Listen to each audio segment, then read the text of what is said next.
Hello everyone. প্রিয় শিক্ষার্থী বন্ধুরা, আজকে আমরা আলোচনা করব আমাদের যে সামার প্রজেক্টে যে প্রজেক্টগুলো করতে হয় সেই প্রজেক্ট নিয়ে আলোচনা করব।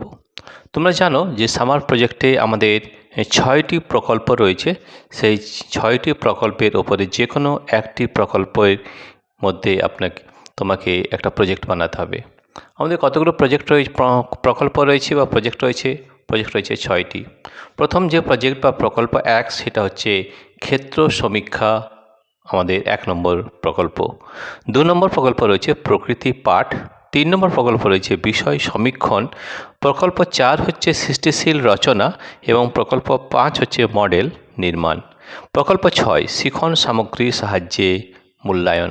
তাহলে আজকে আমরা জানবো সবথেকে প্রথমে এই প্রজেক্ট ব্যাপারটা কি। প্রজেক্টের বাংলা কথা কিন্তু প্রকল্প। প্রকল্প বা প্রজেক্ট কি সেটা নিয়ে জানবো। তারপরে আজকে আমরা যেটা আলোচনা করব সেটা প্রকল্প 1 নম্বর, সেটা হচ্ছে ক্ষেত্র সমীক্ষা। তোমাদের যদি এই ভিডিওটি ভালো লেগে থাকে তাহলে তোমরা অবশ্যই কমেন্টে জানাবে। আমরা প্রত্যেকটি প্রকল্প অর্থাৎ 6টি প্রকল্প নিয়ে আলোচনা করব। ক্লাস 9-এর এটা আমাদের প্রকল্প কী কী করতে হয় সেগুলো করব।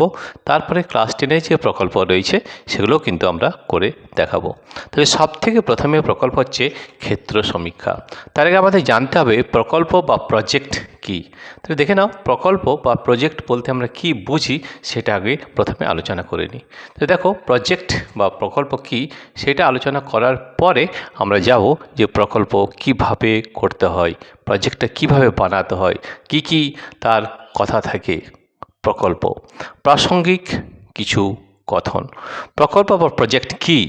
প্রকল্প হলো সৃজনশীল বা সৃষ্টিমূলক বা উদ্ভাবনী শক্তি যুক্ত পরিকল্পনা ও তার বাস্তব ক্রিয়ার সমষ্টিগত রূপ। শিক্ষা ব্যবস্থার একেবারে বুনিয়াদী স্তরে শিক্ষার্থীরা প্রকল্প বলতে বোঝে কোনো একটি কাজ করার আগাম পরিকল্পনা। আবার যখন আমরা শিক্ষাঙ্গনে উচ্চ স্তরের ক্ষেত্রে চোখ রাখি, সেখানে তা গবেষণা কর্ম।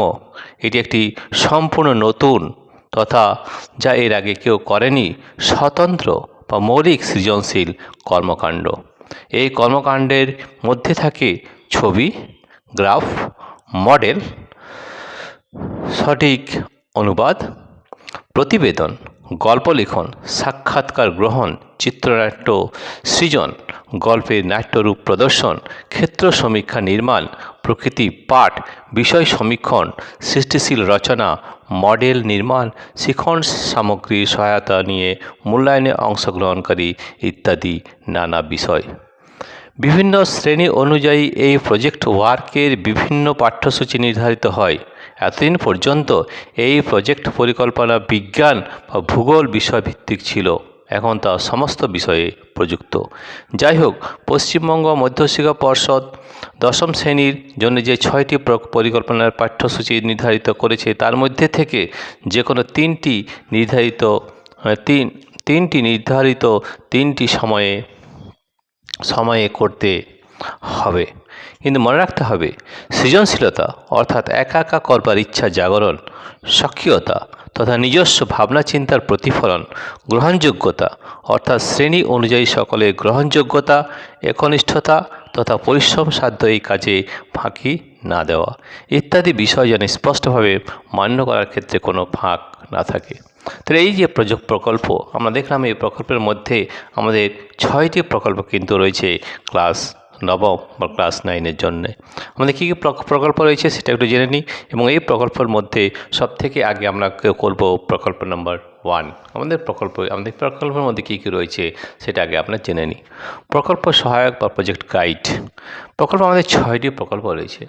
1 নম্বর প্রকল্প হচ্ছে ক্ষেত্র সমীক্ষা, প্রকল্প 2 হচ্ছে প্রকৃতি পাঠ, প্রকল্প 3 হচ্ছে বিষয় সমীক্ষণ, প্রকল্প 4 হচ্ছে সৃষ্টিশীল রচনা, প্রকল্প 5 হচ্ছে মডেল নির্মাণ, প্রকল্প 6 শিখন সামগ্রীর সাহায্যে মূল্যায়ন। তো সবথেকে প্রথমে আমরা যেটা করব সেটা হচ্ছে এই প্রজেক্টে কী করতে হয় সেটা আমাদের সবথেকে আগে জানতে হবে। তাহলে দেখো, আমাদের এই প্রজেক্ট যদি বানাতে হয় তাহলে আমাদের কী করতে হয়, কী লিখতে হয় সেটার পদ্ধতি কিন্তু আমাদের জানতে হবে। তাহলে পরিকল্পনা রূপায়ণের নিয়মাবলী, কী নিয়ম প্রজেক্ট বানাতে হলে? প্রথমে প্রকল্পের বিষয়, নাম তথা হেডিং দিতে হবে, রাইট? তারপর নিয়ম মেনে প্রকল্প লেখো, ডান দিকে থাকবে লেখা, আর সেই লেখা অনুযায়ী বাঁ দিকের সাদা পৃষ্ঠায় থাকবে মানানসই ছবি। পরিকল্পনা রূপায়ণ শেষ হলে লেখো।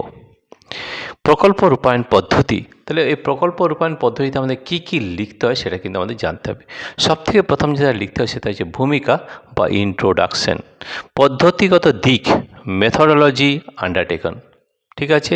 3 নম্বর আমাদের লিখতে হবে পরীক্ষামূলক উপাদান বা এক্সপেরিমেন্টাল ডাটা। 4 নম্বর লিখতে হবে বিশ্লেষণ বা অ্যানালিসিস। 5 নম্বরের সিদ্ধান্ত কনক্লুশন এবং কৃতজ্ঞতা স্বীকার বা অ্যাকনলেজমেন্ট। তার নিচে দেখো, তার নিচে তোমাদের থাকবে এখানে তারিখ বা ডেট, এখানে থাকবে শিক্ষার্থীর স্বাক্ষর সিগনেচার অফ দি স্টুডেন্ট, এখানে থাকবে শিক্ষক শিক্ষিকার স্বাক্ষর signature of the subject teacher. তাহলে এইগুলো কিন্তু আমাদের খুব ভালো করে জানতে হবে প্রজেক্ট বানানোর আগে। ঠিক আছে। তাহলে আমরা আরেকবার দেখে নিই আমাদের প্রকল্প রূপায়ণের পদ্ধতি কী কী লিখতে হবে। সবথেকে প্রথমে ভূমিকা বা ইন্ট্রোডাকশন, পদ্ধতিগত দিক মেথোডোলজি আন্ডারটেকেন, পরীক্ষামূলক উপাদান এক্সপেরিমেন্টাল ডাটা, অ্যানালিসিস বা বিশ্লেষণ, কনক্লুশন সিদ্ধান্ত, অ্যাকনলেজমেন্ট কৃতজ্ঞতা স্বীকার। তো সবথেকে আগে আমরা করব প্রকল্প নাম্বার 1, যেটা হচ্ছে ক্ষেত্র সমীক্ষা বা সার্ভে রিপোর্ট। কী কী লিখতে হয় সবথেকে প্রথমে, আমি আগেও বলেছি সবথেকে প্রথমে যেটা লিখতে হবে সেটা হচ্ছে ভূমিকা। ভূমিকা কিভাবে লিখতে হয় সেটা একটু তোমাদের দেখাচ্ছি, তোমরা নিজেরাও কিন্তু লিখতে পারবে। ভূমিকা: কোনো এলাকা থেকে প্রাকৃতিক, সামাজিক, অর্থনৈতিক, ভৌগোলিক, জৈব বৈচিত্র্যের তথা আহরণকে বলা হয় ক্ষেত্র সমীক্ষা বা ইংরেজিতে বলা হয় সার্ভে রিপোর্ট। নির্বাচিত অঞ্চল বা এলাকাকে বলে ক্ষেত্র। এই অঞ্চল থেকে তথ্য সংগ্রহ করাকে বলে সমীক্ষা, এবং এই সমীক্ষালব্ধ তথ্যের বিশ্লেষণ ও উপস্থাপনাকে বলা হয় প্রতিবেদন। অর্থাৎ ক্ষেত্র সমীক্ষা কয়েকটি পর্যায় বা ধাপের মাধ্যমে করতে হয়, যেমন প্রাক সমীক্ষা পর্যায়, ক্ষেত্র সমীক্ষা পর্যায়, সমীক্ষা উত্তর পর্যায়। ক্ষেত্র সমীক্ষার ফলে সেই অঞ্চলের সঠিক তথ্য পাওয়া যায় এবং পরবর্তীকালে এই তথ্যকে কাজে লাগিয়ে প্রয়োজনীয় পদক্ষেপ বা ব্যবস্থা নেওয়া সম্ভব হয়। এটা হচ্ছে আমাদের ভূমিকা। তারপর রয়েছে উদ্দেশ্য বা গুরুত্ব। আমাদের এই ক্ষেত্র সমীক্ষা বা সার্ভে রিপোর্ট করার কী উদ্দেশ্য বা গুরুত্ব রয়েছে সেটা আগে জানতে হবে। ক্ষেত্র সমীক্ষার প্রধান উদ্দেশ্য হলো সেই এলাকার সমস্যা ও সম্ভাবনাগুলি বুঝতে পারা, যাতে পরবর্তী পদক্ষেপ ঠিক করা যায়। ছাত্রছাত্রীদের শ্রেণীকক্ষের অর্জিত জ্ঞানের সঙ্গে বাস্তবের মেলবন্ধন করা, সমাজের সঙ্গে পরিবেশের আন্তঃসম্পর্ক সুস্পষ্টভাবে উপলব্ধি করা। যে অঞ্চলে সমীক্ষা চালানো হবে সেই অঞ্চলের পরিবেশ, প্রকৃতি, জনবসতি ইত্যাদি বিষয়ে ভালোভাবে জ্ঞান অর্জন করা। সমীক্ষা অঞ্চলের সমস্যা সম্বন্ধে জানা এবং সেই সমাধানে উপযুক্ত ব্যবস্থা গ্রহণ করা। সেই এলাকার উন্নয়নের রূপরেখা তৈরি করা। পদ্ধতি আমাদের কী হতে হবে?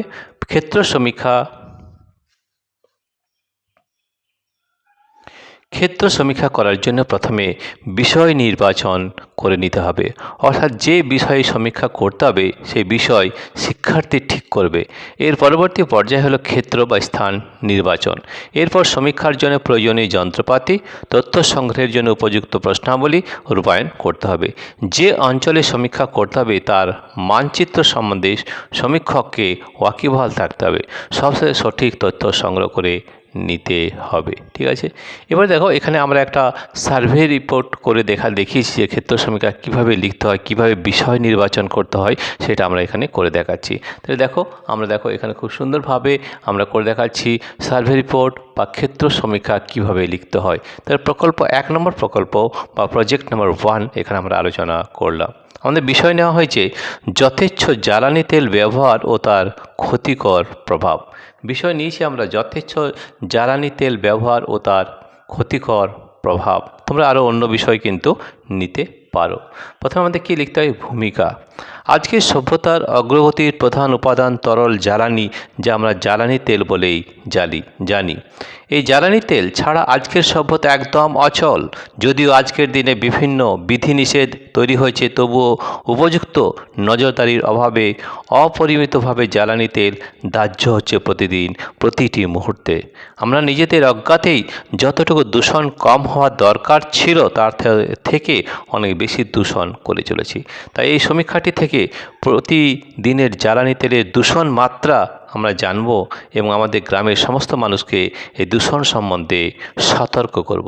এটা আমাদের ভূমিকা। ঠিক আছে, এরপরে ভূমিকার পরে আমাদের কি লিখতে হয়, এটা একটা বিষয়। তোমরা কিন্তু যে কোনো বিষয় নিয়ে আলোচনা করতে পারো। ঠিক আছে, এবার লিখতে হবে উদ্দেশ্য বা গুরুত্ব। উদ্দেশ্য বা গুরুত্ব আমাদের কি রয়েছে সেটা একটু আমরা এখানে জেনে নেব। ঠিক আছে, এরপরে রয়েছে উদ্দেশ্য বা গুরুত্ব। উদ্দেশ্য বা গুরুত্ব, এই সমীক্ষার উদ্দেশ্য হলো আমরা প্রতিদিন কতটা পরিমাণ carbon dioxide, methane, carbon monoxide নির্গমন করি তার পরিমাণ নির্ণয় করা। যেহেতু carbon dioxide, methane, carbon monoxide হলো গ্রিনহাউস গ্যাস, তাই এই গ্যাসগুলির প্রভাব ও বিশ্ব উষ্ণায়নের কারণ ও ফলাফল সম্পর্কে জানা ও সচেতন হওয়া। বিশ্ব উষ্ণায়নের তাৎক্ষণিক ও সুদূর প্রসারী ফলাফলগুলি সম্পর্কে জানা ও সচেতনতা গড়ে তোলা। এই সমীক্ষার ফলে আমরা সবাই কতটা পরিমাণ গ্রিনহাউস গ্যাস নির্গত করি সেটা জানতে পারবো এবং উক্ত দূষণ সৃষ্টিকারী গ্যাসের ব্যবহার কমিয়ে দূষণমুক্ত পরিবেশ গড়ে তুলতে পারবো। আমরা এখানে কি ধরনের পদ্ধতি ব্যবহার করেছি সেটাও কিন্তু এখানে আলোচনা করতে হবে। তারপর লিখতে হয় পদ্ধতি। আমরা নবম শ্রেণীর ছাত্রছাত্রীরা 4-5 জনের গ্রুপে ভাগ হয়ে প্রতিটি গ্রুপ আলাদা আলাদা বিষয় নির্বাচন করেছি। আমাদের এই সমীক্ষার বিষয় হলো জ্বালানি তেল ব্যবহার ও তার ক্ষতিকারক প্রভাব। এই বিষয়ে সমীক্ষা করবার উদ্দেশ্যে আমি আমাদের ছোট্ট গ্রাম ইসলামপুরকে বেছে নিয়েছি। আমরা কিছু নমুনা প্রশ্নপত্র নিয়ে প্রতিটি বাড়িতে গিয়ে তথ্য সংগ্রহ করেছি। মোট পরিবার সংখ্যা 120টি। আমরা একজন 30টি করে পরিবারে একই প্রশ্নপত্র নিয়ে পরিবারের সদস্যদের জিজ্ঞাসা করেছি এবং তাদের দেওয়া উত্তর লিপিবদ্ধ করেছি। এটা আমাদের প্রশ্ন উত্তরের পদ্ধতি। তথ্য সংগ্রহ, আমরা তথ্য সংগ্রহ করার জন্য আমাদের কি কি প্রশ্ন বানাতে হবে সেটা একটার নমুনা আমরা এখানে তোমাদের দিলাম। তথ্য সংগ্রহ, প্রথমে লিখতে হবে সাক্ষাৎকারীর নাম, বাড়ির ঠিকানা, গ্রাম, পোস্ট, জেলা, বাড়ির সদস্য সংখ্যা এবং কিছু প্রশ্ন রয়েছে। বাড়ির সদস্যরা দূষণ সম্পর্কে কি জানে কি, হ্যাঁ বা না? বাড়ির সদস্যরা বিশ্ব উষ্ণায়ন কথাটির সঙ্গে পরিচিত কি, হ্যাঁ বা না? গ্রিনহাউস এফেক্ট কথাটি সম্পর্কে শুনেছে কি, হ্যাঁ বা না? বাড়িতে রান্নার কাজে কী ধরনের জ্বালানি ব্যবহার করা হয়, গ্যাস, কেরোসিন, কয়লা, কাঠ? কেরোসিন থেকে কোনো ধোঁয়া হয় কি, হ্যাঁ বা না? বাড়িতে রান্না অন্যান্য কাজে কেরোসিন তেল কতটুকু লাগে? বাড়িতে কি যানবাহন আছে, হ্যাঁ বা না? কি কি যানবাহন? কি কি যানবাহন ব্যবহার করা হয়? ডিজেল কোন কাজে কতটুকু লাগে? পেট্রোলের ব্যবহার কতটুকু? এই ধরনের কিন্তু প্রশ্ন বানাতে হবে এবং সেখান থেকে তথ্য কিন্তু সংগ্রহ করতে হবে। তোমাদের যদি মনে হয় এছাড়াও আরও কোনো প্রশ্ন বানাতে পারো, তোমরা প্রশ্ন বানিয়ে সেটার কিন্তু তথ্য কিন্তু সংগ্রহ করতে হবে। তথ্য সংগ্রহ করার পর আমাদের আরেকটা যে পরের যে রয়েছে সেটা আমাদের হচ্ছে তথ্য বিশ্লেষণ। আমরা আমাদের প্রশ্নোত্তর পর্বের প্রতিটি তথ্য একসঙ্গে নিয়ে প্রতিটি পরিবার পিছু কতটুকু কেরোসিন তেল, পেট্রোল, ডিজেল ব্যবহৃত হয় তা জেনেছি এবং পরিবারের সদস্য সংখ্যা একত্র করেছি। দেখেছি মোট সদস্য সংখ্যা এই গ্রামের 503 জন এবং মোট জ্বালানি তেল ব্যবহার হয় নিম্নরূপ। কেরোসিন 24,000 মিলিলিটার, পেট্রোল ব্যবহার হয় 25,000 মিলিলিটার, ডিজেল হয় 36,000 মিলিলিটার। প্রতি 1,000 মিলিলিটার কেরোসিনে নির্গত কার্বন ডাইঅক্সাইডের পরিমাণ 2.58 কেজি। প্রতি 1,000 মিলিলিটার পেট্রোল নির্গত কার্বন ডাইঅক্সাইডের পরিমাণ 2.527 কেজি। প্রতিটি 1,000 মিলিলিটার ডিজেলে নির্গত কার্বন ডাইঅক্সাইডের পরিমাণ 2.56 কেজি। কেরোসিনে মোট নির্গত কার্বন ডাইঅক্সাইড সমান 61.92 কেজি। পেট্রোলে মোট নির্গত কার্বন ডাইঅক্সাইড সমান 63.175 কেজি। ডিজেলে মোট নির্গত কার্বন ডাইঅক্সাইড সমান 92.16 কেজি। মোট নির্গত কার্বন ডাইঅক্সাইড সমান 217.255 কেজি। অর্থাৎ এখন দেখতে পাচ্ছি যে মাথাপিছু নির্গত জ্বালানি তেল ঘটিত কার্বন ডাইঅক্সাইড সমান হচ্ছে 0.4319 কেজি। তো দেখো, এটা আমরা তথ্য বিশ্লেষণ করে আমরা এটা পেয়েছি। এরপরে আমাদের যেটা লিখতে হবে সেটা হচ্ছে সিদ্ধান্ত। সিদ্ধান্তে আমাদের কী লিখতে হয় সেটা আমাদের একটা নমুনা দেওয়া রয়েছে, সেটা তোমরা এইভাবে কিন্তু লিখে নিতে পারো। এই প্রকল্পের মাধ্যমে আমরা জানতে পারলাম মুক্ত অঞ্চলে মাথাপিছু জ্বালানি তেল ঘটিত নির্গত কার্বন ডাইঅক্সাইডের পরিমাণ যা শহরাঞ্চলের থেকে অনেক বেশি। ফলে জ্বালানি তেলের যথেচ্ছ ও অপরিমিত ব্যবহার যাতে না হয় তার জন্য জনগণকে সচেতন করতে হবে। প্রচলিত শক্তি উৎসের ব্যবহার কমিয়ে অপ্রচলিত শক্তি উৎসের ব্যবহার বৃদ্ধির মাধ্যমে ভবিষ্যৎ প্রজন্ম যাতে এর ব্যবহার করতে পারে তার জন্য সচেষ্ট হতে হবে। এটা সিদ্ধান্ত, এবং তোমরা আরেকটু ভালোভাবে অন্যভাবেও কিন্তু সিদ্ধান্ত লিখতে পারো। তো দেখো, আমরা কিভাবে আজকে সার্ভে রিপোর্ট নিয়ে আলোচনা করলাম, অর্থাৎ সার্ভে রিপোর্ট বা বাংলায় যেটা আমরা বলি ক্ষেত্র সমীক্ষা। তোমরা কিন্তু এইভাবে সমীক্ষা লিখবে, কিন্তু সবথেকে আগে তোমাদের দেখতে হবে তোমরা কোন বিষয় নিয়েছো তার উপর কিন্তু নির্ভর করছে। বিষয়টি খুব ভালো করে নির্বাচন করতে হবে। দরকারে তোমাদের শিক্ষক শিক্ষিকার সাহায্য নিতে পারো, এবং সেখান থেকে তোমরা এই সার্ভে রিপোর্ট বা ক্ষেত্র সমীক্ষা নিয়ে এই প্রজেক্টটি বানাতে পারো। প্রিয় শিক্ষার্থী বন্ধুরা, তোমাদের যদি এই ভিডিওটি ভালো লেগে থাকে তাহলে প্লিজ সাবস্ক্রাইব, লাইক ও শেয়ার করবে, এবং তোমরা কমেন্ট সেকশনে জানাবে যে আমরা আরও যে প্রকল্প রয়েছে, যে আরও 5টি যে প্রকল্প রয়েছে তোমরা যদি চাও তাহলে আমরা এই প্রকল্প আবার কিন্তু বানিয়ে দেবো। আজকে শুধুমাত্র আমরা ক্ষেত্র সমীক্ষা নিয়ে আলোচনা করলাম।